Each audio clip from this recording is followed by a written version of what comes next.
सभी लोगों ने वृंदावन नाम अवश्य सुना होगा। ठाकुर जी के, राधा रानी के दर्शन के लिए भी गए होंगे बरसाना, वृंदावन। वहीं के एक भक्त की कथा है। हम सब लोग तो यहाँ सनातनी बैठे हैं, परंतु ईश्वर की प्राप्ति आज तक नहीं कर पाए। परंतु जिस भक्त के बारे में मैं बखान करने वाली हूँ, वह भक्त जाति से मुसलमान था। उस भक्त का नाम था गुलाब खान। गुलाब खान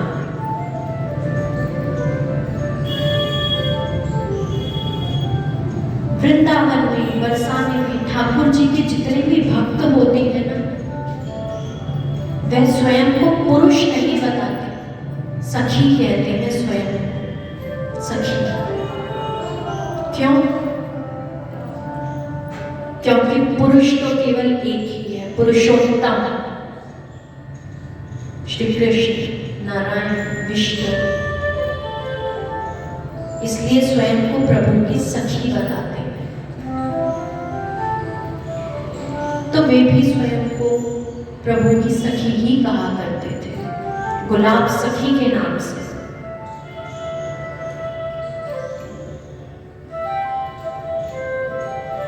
वे बरसाना मंदिर में रहा करते थे। उन्हें बरसाना मंदिर में सेवा प्राप्त थी। कैसी सेवा प्राप्त थी? सारंगी बजाने की। वाद्य यंत्र होता है सारंगी, वह सारंगी बजाने की सेवा प्राप्त थी। मंदिर प्रांगण में जब भी पूजा पाठ होता, मंगल आरती होती, तो गुलाब खान सारंगी बजाया करते थे। और गुलाब खान के जीवन में कोई नहीं था, केवल श्री राधा रानी और उनकी एक छोटी सी पुत्री, छोटी सी कन्या। जो गुलाब खान मंदिर प्रांगण में सारंगी बजाते, वह छोटी सी कन्या, छोटी सी पुत्री उनकी पूरे मंदिर प्रांगण में नृत्य करती, इधर उधर ठुमकती, पूरे मंदिर प्रांगण में। छोटी सी कन्या थी, बहुत छोटी सी कन्या। और गुलाब खान जो ही अपनी पुत्री को देखते अत्यंत प्रसन्न होते, बहुत खुश होते अपनी नन्ही सी कन्या को, छोटी सी पुत्री को नृत्य करते हुए देखते। मान लो हृदय निकलकर हाथ में ही आ जाता। और उस मंदिर प्रांगण में आने जाने वाले लोग उस कन्या को देखकर, उसकी पुत्री को देखकर अत्यंत प्रसन्न होते कि कितना सुंदर नृत्य करती है ये। नित्य रोज की यही लीला थी, नित्य रोज यही होता। अब एक दिन गुलाब खान मंदिर प्रांगण से बाहर आ रहे थे। बरसाना जब अटारी पर जाएंगे ना, श्री राधा रानी के दर्शन के लिए, अटारी पर चढ़ने के लिए, श्री राधा रानी के दर्शन के लिए महल सीढ़ियां जाती हैं, महल तक जाने के लिए सीढ़ियां जाती हैं। तो गुलाब खान उन सीढ़ियों से उतर रहे थे। वहीं पर एक व्यक्ति मिला। वह व्यक्ति कहने लगा, आप सारंगी बहुत सुंदर बजाते हैं, और उससे भी सुंदर ये जो छोटी सी कन्या है आपके साथ, ये नृत्य करती है। कौन है यह कन्या? उत्सुक हूँ कि जितना सुंदर यह नृत्य करती है उतनी ही सुंदर यह कन्या है।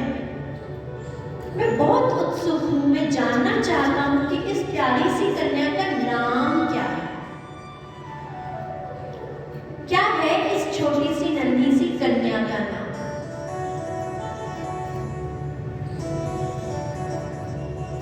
गुलाब खान कहते, अरे नाम जानना चाहोगे मेरी कन्या का?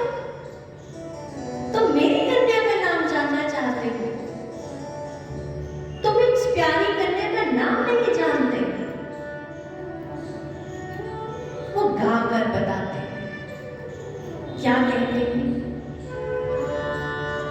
ओ मेरी प्यारी का नाम श्री राधा, मेरी प्यारी का नाम श्री राधा, बरसाने वाली का नाम श्री राधा, बरसाने वाली का नाम श्री राधा, ओ मेरी लाडो का नाम श्री राधा, ओ मेरी लाडो का नाम श्री राधा, श्री राधा, श्री राधा,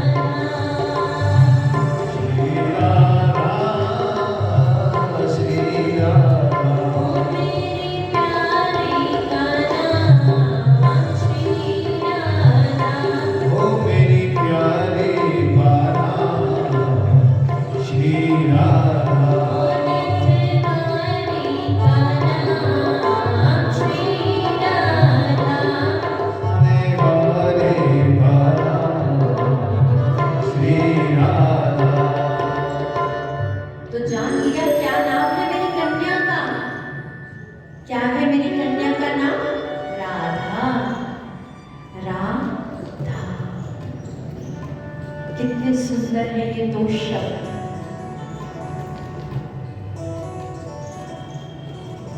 इन दो शब्दों को सुनकर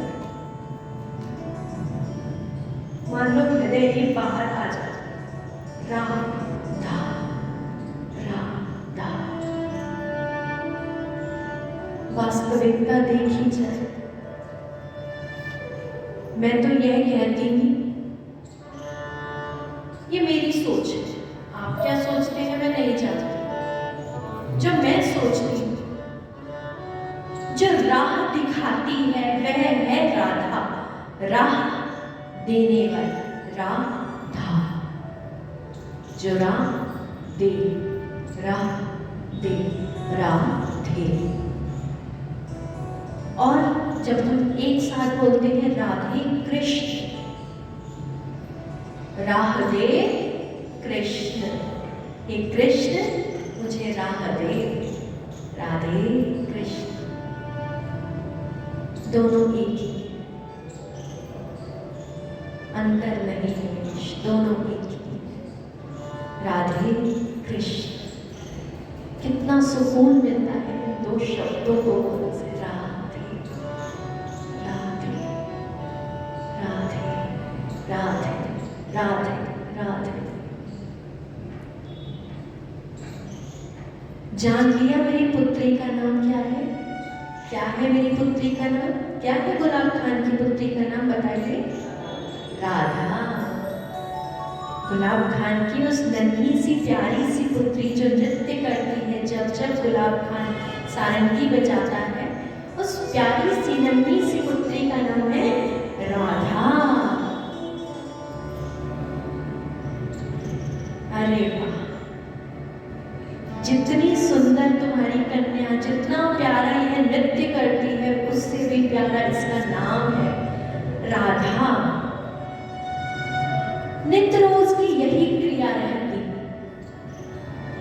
मंदिर प्रांगण में सारंगी बजती और मैं छोटी सी नन्ही सी कन्या राधा इधर उधर नृत्य करती, ठुमकती, गाती।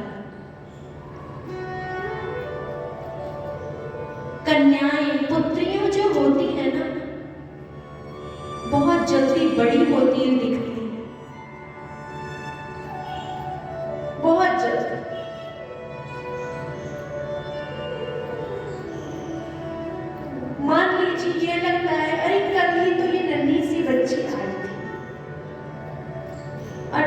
इतनी बड़ी हो गई, कल ही तो इसका जन्म हुआ था।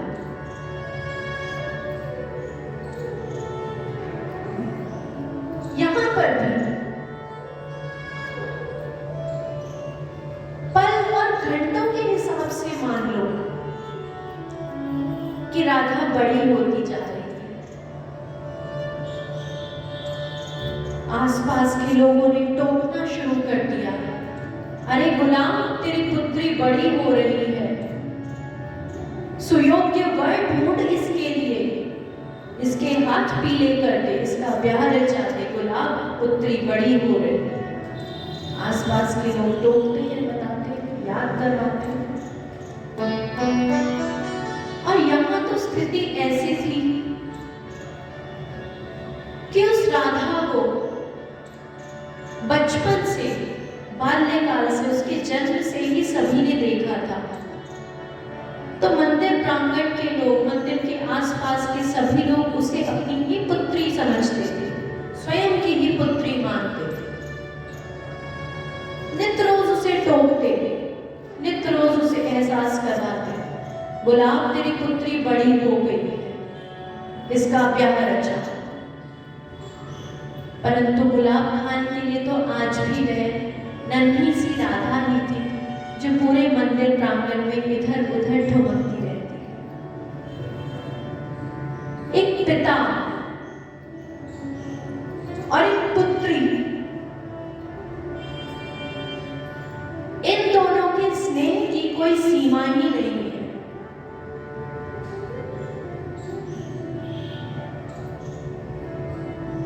खास तौर पर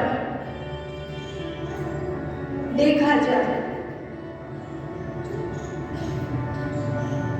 पिता कभी भी नहीं चाहता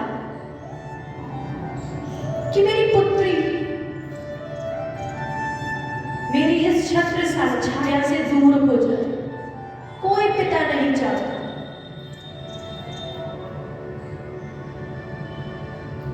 सभी माताएं बैठी हैं यहाँ पर, भाई बैठे हैं, पिता स्वरूप बैठे हैं, सब समझ सकते हैं इस बात को, जो स्वयं भी पुत्रियां हैं, पिता जिनकी स्वयं की भी पुत्री है, वे इस बात को समझ सकते हैं कि पुत्री को स्वयं से दूर भेजना, अपने हृदय से कलेजा बाहर चीर कर निकाल देना समान।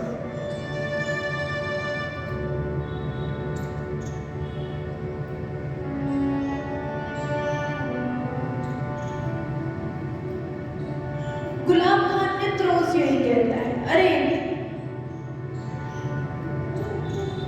इतनी छोटी सी तो मेरी कन्या है, क्या कहते हो?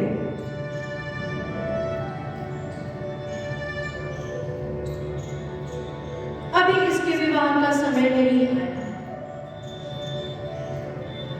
खेलने कूदने की उम्र है, तुम इसके विवाह के लिए अलग अलग प्रस्ताव लाते हो, क्या बात करते हो?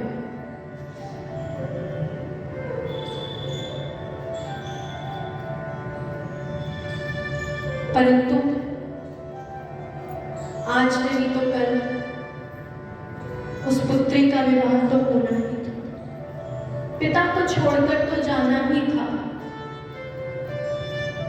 और इस गुलाब खान को, इस पिता को तो अपनी पुत्री से अत्यंत मोह था, अत्यंत प्रेम था, क्योंकि उसके जीवन में और कोई था ही नहीं। एक श्री राधा रानी जिसके मंदिर प्रांगण में वह नित्य रोज सारंगी बजाता था, और एक उसकी कन्या श्री राधा, उसके जीवन में और कोई नहीं था, राधा की माता भी नहीं थी, इसलिए उस कन्या के लिए भी अभी तक केवल और केवल उसका पिता ही था, जो भी था, उसके अलावा और कोई नहीं था।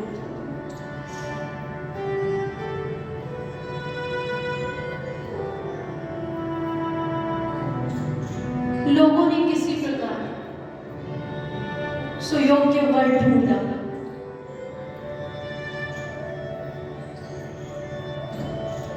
दिन आ गया, वह घड़ी आ गई कि जब श्री राधा रानी के मंदिर प्रांगण से गुलाब खान की पुत्री राधा चली जाती।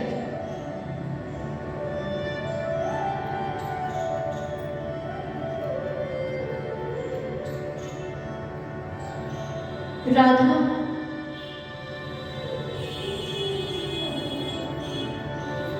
तैयार हो गई विवाह के लिए। ससुराल पक्ष से लोग आए, शादी संपूर्ण हो गई। परंतु गुलाब खान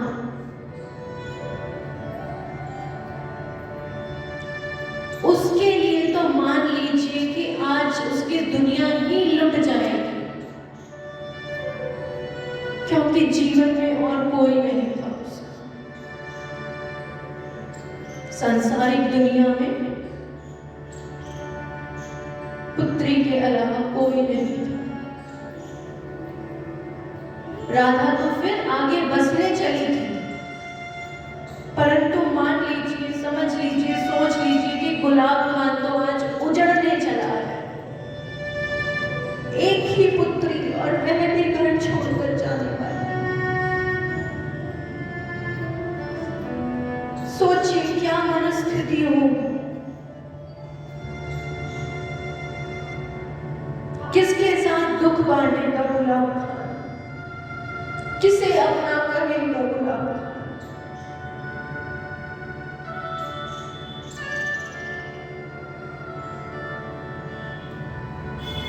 और दूसरी तरफ उसकी पुत्री की जो स्थिति थी,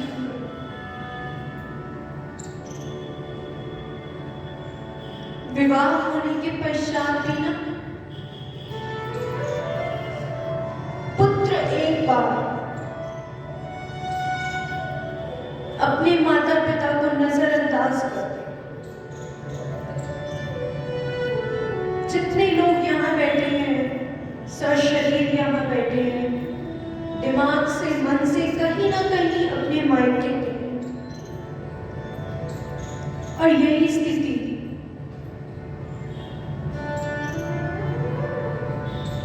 उस राधा के मन में थी कि मेरे जाने के बाद मेरे पिता का क्या होगा, कौन ख्याल रखेगा मेरे पिता का। इनका तो जीवन में कोई है ही नहीं।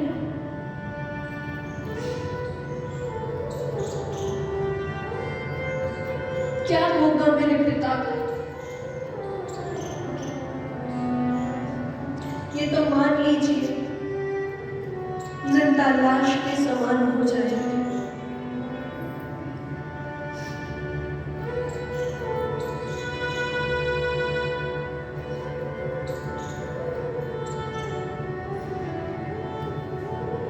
गुलाब खान मंदिर प्रांगण में एक स्तंभ के साथ लगा हुआ बैठा है, सब सुध बुध खोए बैठा है।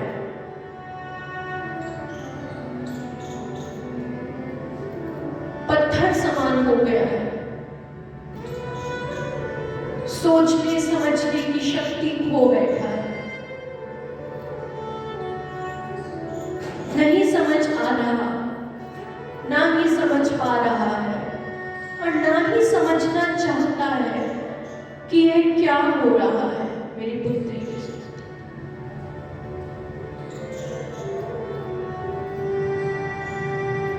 लोग आए,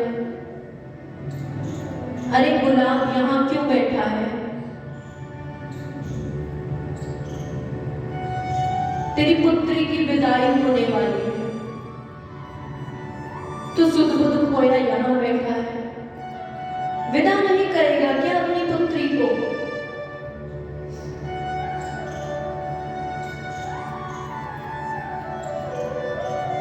इधर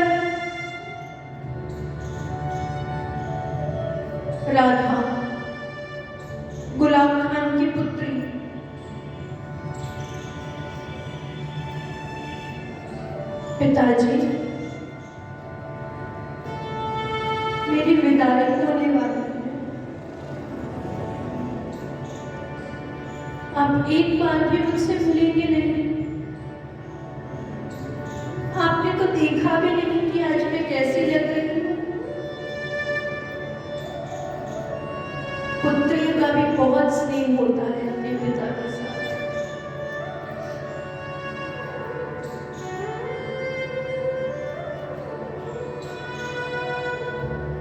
जो इच्छाएं लालसाएं होती है ना पुत्री की, माता को बताने से पहले पिता को बताती है। पिता ज्यादा लाड करता है, पत्नी को डांट देगा पर पुत्री को कुछ नहीं करेगा।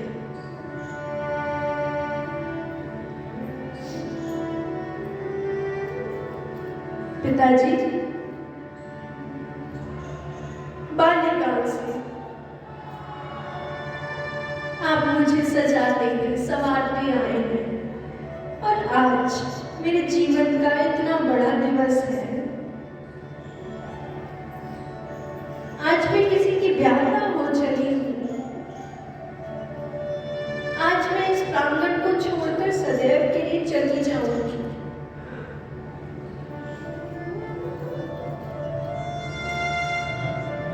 आप नहीं देखेंगे, आप नहीं मिलेंगे मुझसे। मैं अपना दम किसके साथ बांटूं?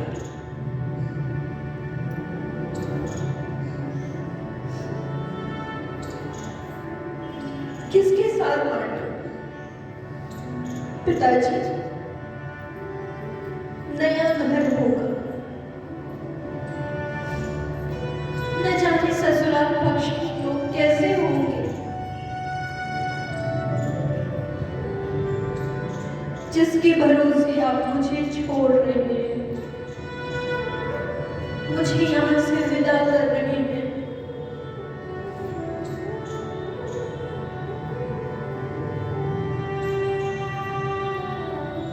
मैं अपनी पीड़ा, अपना दुख किसे कहूंगी, किसे बताऊंगी? पिताजी, इस अंतिम घड़ी में तो मिल लीजिए मुझसे, देख लीजिए कि आपकी नन्ही सी राधा, आपकी नन्ही सी कन्या कैसी कर रही है, कैसी हो गई। और पिताजी, मैं तो यह सोच कर अंदर ही अंदर से खाई जा रही हूँ कि मेरे जाने के बाद आपका क्या होगा। मैं तो फिर जाकर एक नए घर में बस जाऊं। परंतु पिताजी, आप तो अकेले रह जाएंगे। कैसे जीवन यापन होगा आपका? बाल्यकाल से हम एक दूसरे को देखते और जीते, और आज से सदैव के लिए हम दोनों अलग हो जाएंगे।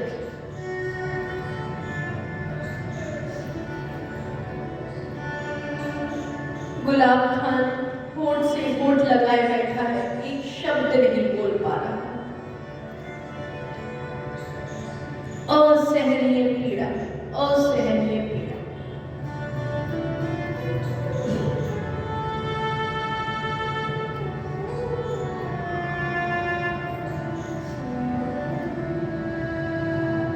और यही कहते कहते राधा की विदाई हो गई। सभी ने मिलकर राधा को विदा कर दिया, परंतु गुलाब खान जड़ बना वहीं खड़ा, पत्थर स्वरूप हो गया, वहां से नहीं हिल पाता।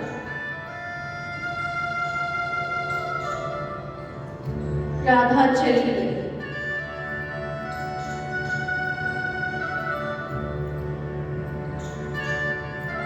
और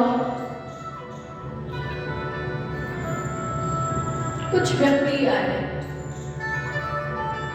अरे गुलाब, तू अब तक यहाँ मंदिर में बैठा है?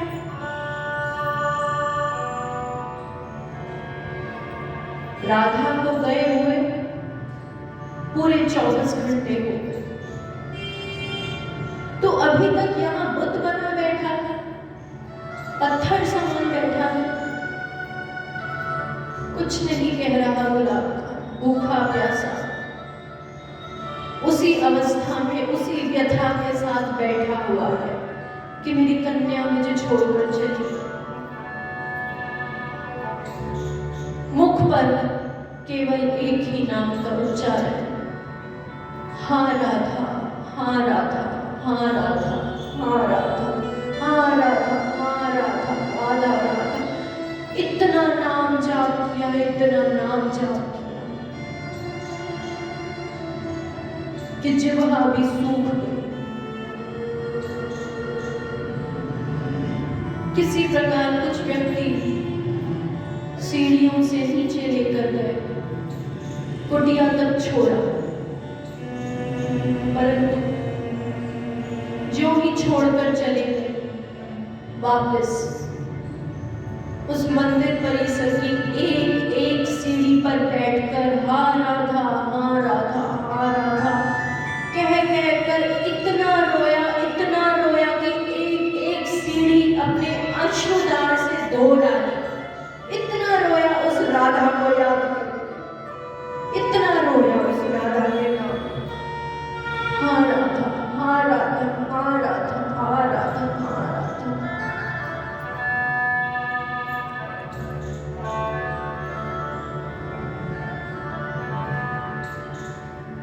काफी समय बीत गया। मंदिर में नित्य रोज पूजा अर्चना होती, परंतु गुलाब खान किसी को न दिखाई देता। लोगों ने सोचा कि उसे तो गम लग गया, शायद प्रणाम हो गया होगा, मृत्यु को प्राप्त हो गया होगा, दिखाई नहीं देता। कुछ दूरी पर एक चबूतरा बनवा दिया गुलाब सखी, गुलाब खान के नाम से। आज भी अगर बरसाना चाहेंगे, वहीं निकट कुछ दूरी पर गुलाब खान का, गुलाब सखी के नाम से चबूतरा है। वास्तविक घटना है ये, कोई काल्पनिक घटना नहीं है। साक्षात आप जा सकते हैं, दर्शन कर सकते हैं।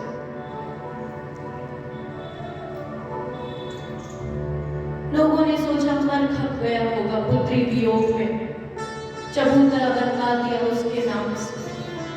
दिन महीने साल यूं ही बीत गए। मंदिर में वही उसी प्रकार सेवा चलती रही। गुलाब खान की जगह कोई और सारंगी बजाने लगा, क्योंकि लोगों को गुलाब खान नहीं दिखा। एक दिन पुजारी जी मंदिर में पान का बीड़ा चढ़ाकर राधा रानी के समक्ष वापस लौटने लगे। तो इतने में पीछे से आवाज आई, अरे पुजारी जी, अरे पुजारी जी। पुजारी जी ने ज्यों ही पलट कर देखा, गुलाब खान घबरा गया, डर गया। अरे लगता है ये तो गुलाब खान का भूत आ गया। यही सोच लिया था कि गुलाब खान तो मन खप गया है, शायद ये तो गुलाब खान का भूत है। राधा राधा राधा राधा राधा राधा राधा राधा जाप चालू कर दिया। जब घबरा जाते हैं ऐसी स्थिति में, ईश्वर सबसे पहले याद आता है। अभी भी पीछे से गुलाब खान ने फिर से आवाज दी, अरे पुजारी जी, अरे पुजारी जी, सुनिए तो सही, सुनिए तो सही पुजारी जी। और दौड़कर हाथ ही लगा दिया।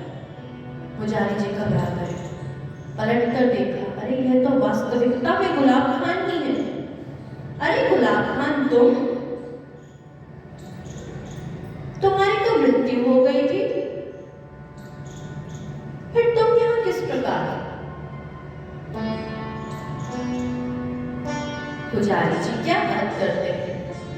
मेरी कब मृत्यु हुई? नहीं गुलाब खान, तुम तो हमें मंदिर में कभी नहीं दिखते। अच्छा, मैं तो यहीं रहता हूं। अच्छा, अगर यहीं रहते हो तो कुछ खाते पीते भी नहीं हो, कहां से आता है खाना, कहां से खाते पीते हो? अरे पुजारी जी, वो राधा है ना, वो लाती है मेरे लिए सब कुछ।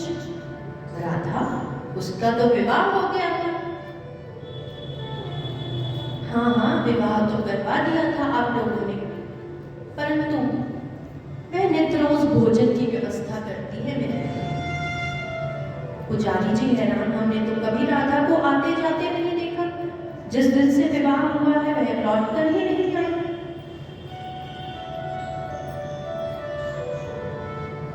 अच्छा, तो यह तो बताओ कि आज क्या पाया? अरे पुजारी जी, मैं यही तो बताने आ रहा था कि आज जो है राधा ने मुझे पान का बीड़ा दिया था और उसके अंदर मिष्ठान डालना भूल गई। तो मैंने सोचा कि आप जा रहे हैं, आपसे पहले ही वह निकली है और वह आप उसको जाकर बता देंगे। पुजारी जी चरणों में गिर गए कि साक्षात श्री राधा रानी, श्री किशोरी जी ही इसका ध्यान रखती है, इसका ख्याल रखती है।